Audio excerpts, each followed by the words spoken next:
inilah yang menjadi sebab kenapa rezeki kita masih belum ya deras, masih belum lancar atau masih seret ya, karena kita masih belum. Assalamualaikum warahmatullahi wabarakatuh. Alhamdulillah wasyukru ala ni'amillah wassalatu wassalamu ala rasulillah amma ba'du.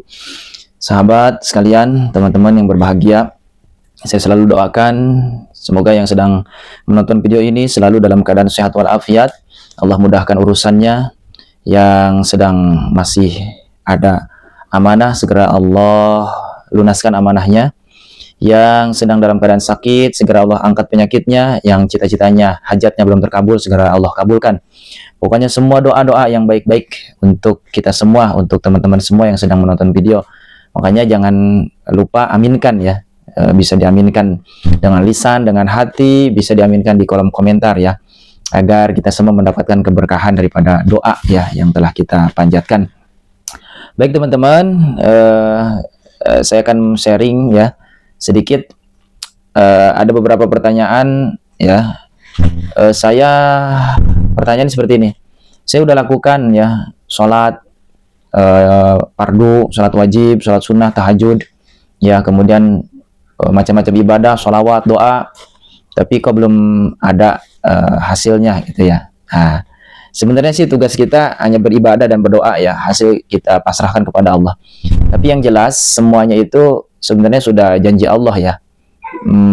Barangkali ada sesuatu yang belum sempurna ya, atau secara zohir ibadah kita belum sempurna, atau secara batin ya hati kita belum refresh ya, hati kita belum siap menerima segala ketentuan dari Allah.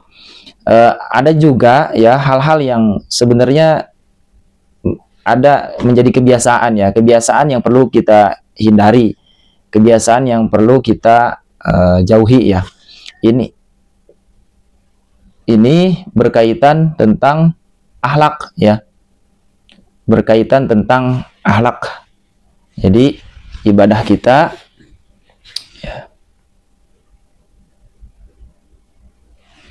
Nah, ibadah kita ya, ini harus dikaitkan ya, harus dibenahi ya. Di samping kita beribadah sesuai dengan tuntunan ya, ada juga kebiasaan-kebiasaan keseharian kita yang memang harus kita benahi ya.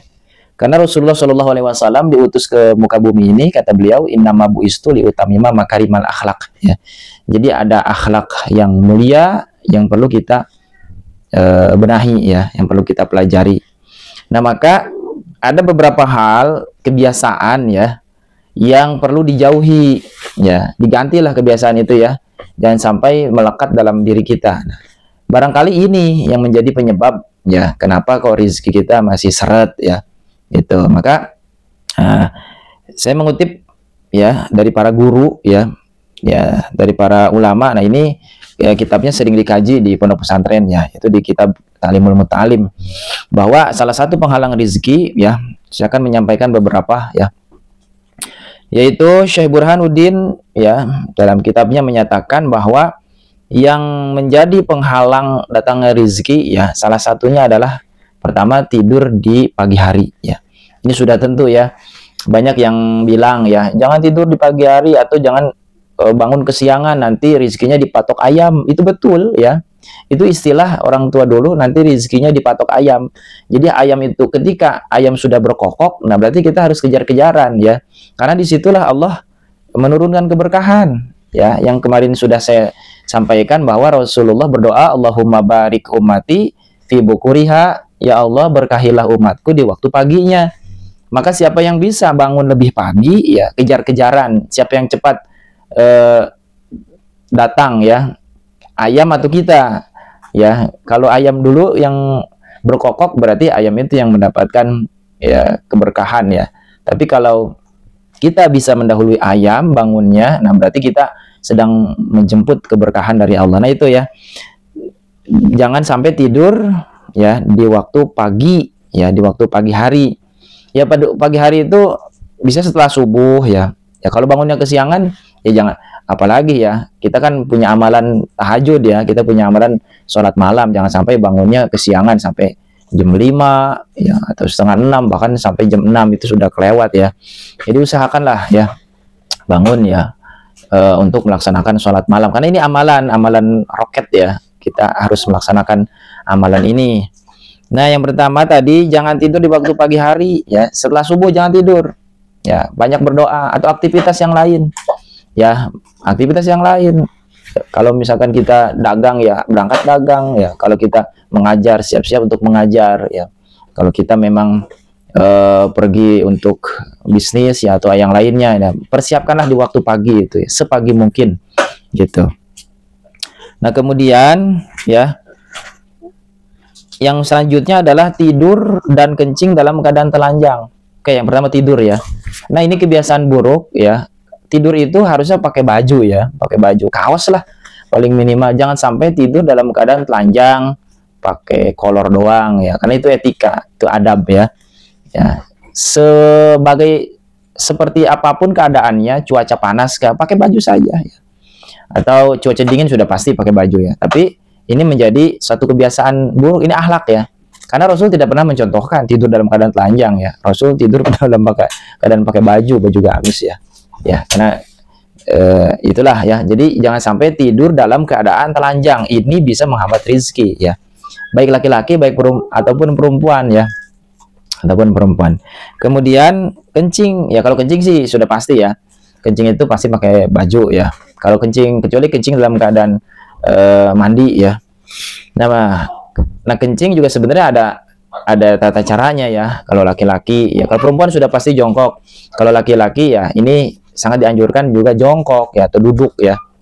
Nah, itu supaya apa? Supaya klep terbuka semua ya, keran-keran penutup saluran kencing itu terbuka ya.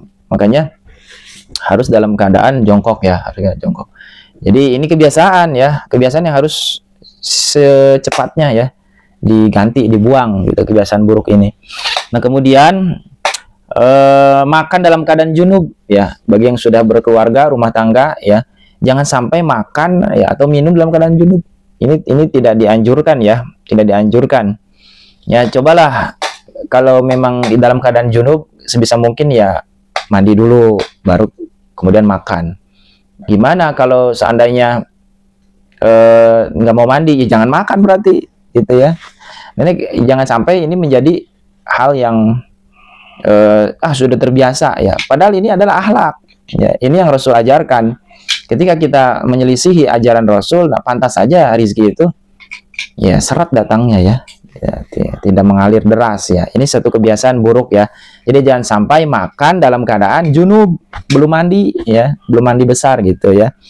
Kemudian membiarkan makanan terjatuh dan tidak mengambilnya ya. Jadi ketika ada makanan, kue atau buah jatuh ke lantai, ambil ya, apalagi cuma lantai ya, bisa dibersihkan.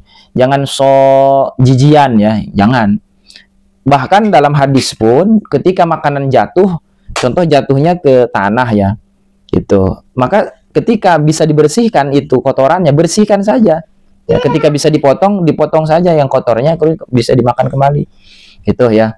Jadi apalagi di rumah ya, lantainya bersih, ketika jatuh makan ya makan saja ya, karena ini merupakan satu etika ya, adab, akhlak yang Rasul ajarkan ya.